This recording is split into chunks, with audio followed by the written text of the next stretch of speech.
Hello friends, welcome to our channel Chatpata kitchen with blog. কেমন আছেন সবাই? আশা করছি ভালো আছেন, ভালো থাকবেন, সুস্থ থাকবেন আর নতুন নতুন রেসিপি দেখতে থাকবেন। আজ বানাবো পাকা আমের মিষ্টি সন্দেশ।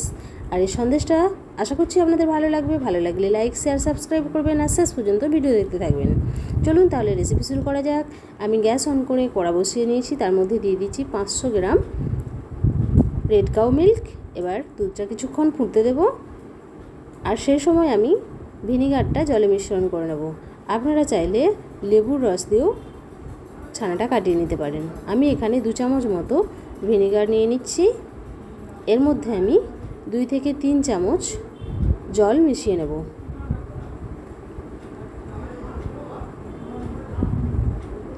এবার এই মিশ্রণটা রেডি হয়ে গেল। এবার আমি এটা দিয়ে ছানা কাটাবো।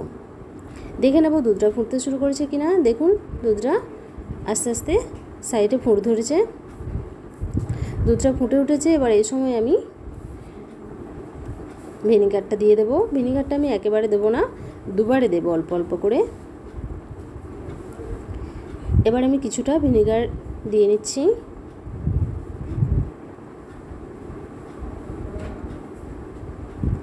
এবার ভিনিগারটা দেওয়ার পর আমি হাতা দিয়ে আবারও এটা নাড়তে থাকবো।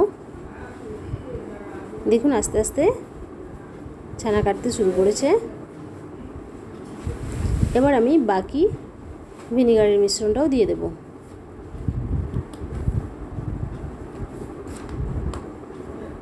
এবার এইভাবেই হাতা দিয়ে একটু ঘেঁটে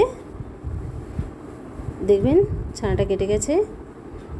দেখুন ছানা থেকে জলটা বেরিয়ে গেছে। এবার আমি এটা ছেঁকে জলটা ঝরাতে দেব।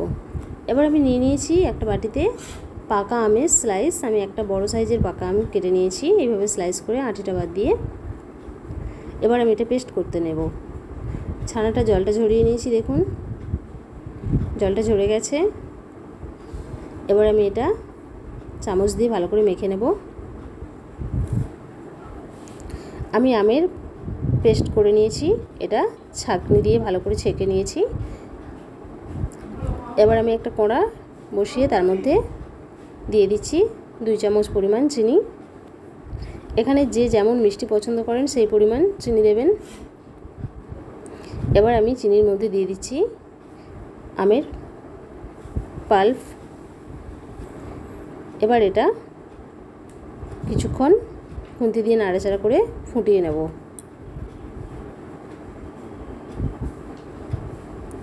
দেখুন এটা আমের জেলি মতো হয়ে যাচ্ছে। এইভাবে খুন্তি দিয়ে ভালো করে নাড়াচাড়া করে একটু ফুটিয়ে নিতে হবে।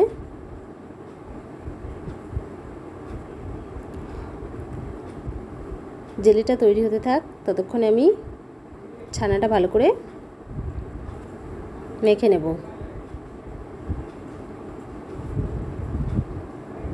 দেখুন জেলিটা কত সুন্দর হয়ে যাচ্ছে।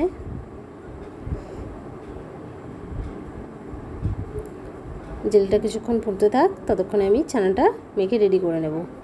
তার আগে আমি একটা বাটিতে গরম দুধ তুলে রেখেছিলাম, তার মধ্যে দিয়ে দিচ্ছি 5 টাকার একটা আমুলের গুঁড়ো দুধ।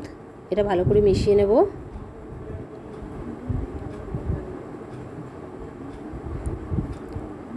এটা মেশানো হয়ে গেছে।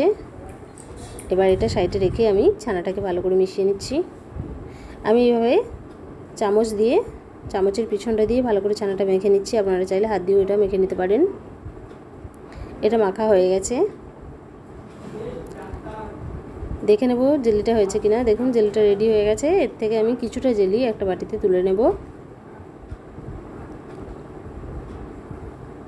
এটা আমি পরে ব্যবহার করব। এবার এর মধ্যে আমি বাটিতে গুলে নেওয়া দুধটা দিয়ে নেব।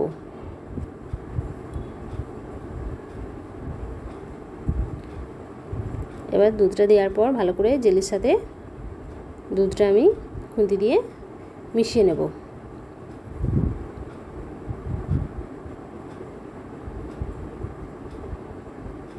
দেখুন এইভাবেই খুন্তি দিয়ে ভালো করে জেলিটার সাথে দুধটা আমি মিশিয়ে নিচ্ছি।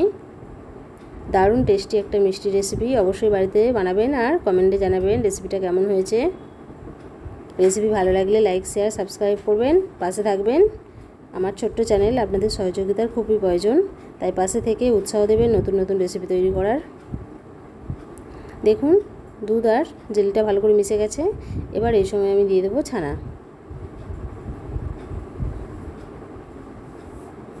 আমি ছানাটা এর মধ্যে দিয়ে নিচ্ছি।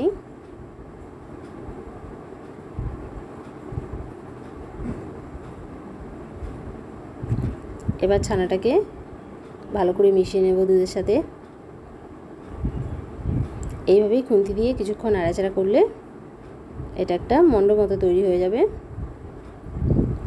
তাহলেই আমাদের রেডি হয়ে যাবে পাকা আমের সন্দেশ। দেখুন এটা অনেকটাই টেনে গেছে, কড়া থেকে উঠে আসছে, লেগে যাচ্ছে না, তার মানে এটা রেডি হয়ে গেছে। এবার এটা আমি একটা প্লেটে নামিয়ে নেব।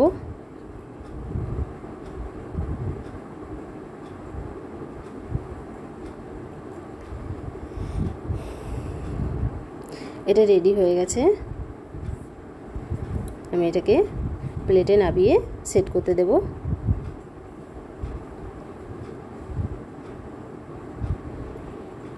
আমি এটা প্লেটে নামিয়ে কিছুক্ষণ ঠান্ডা করে সেট করে নিয়েছি। এবার আমি এটা পিস করে কেটে দেখাচ্ছি। আপনারা চাইলে লাড্ডুর মতো তৈরি করে নিতে পারেন। আমি এখানে একটা ছুরি নিয়ে নিচ্ছি, ছুরি দিয়ে কেটে নিচ্ছি। আমি এখানে চৌকা পিস করছি, আপনারা চাইলে বরফির মতো পিস করে নিতে পারেন। দেখুন কতটা সুন্দর সেট হয়েছে।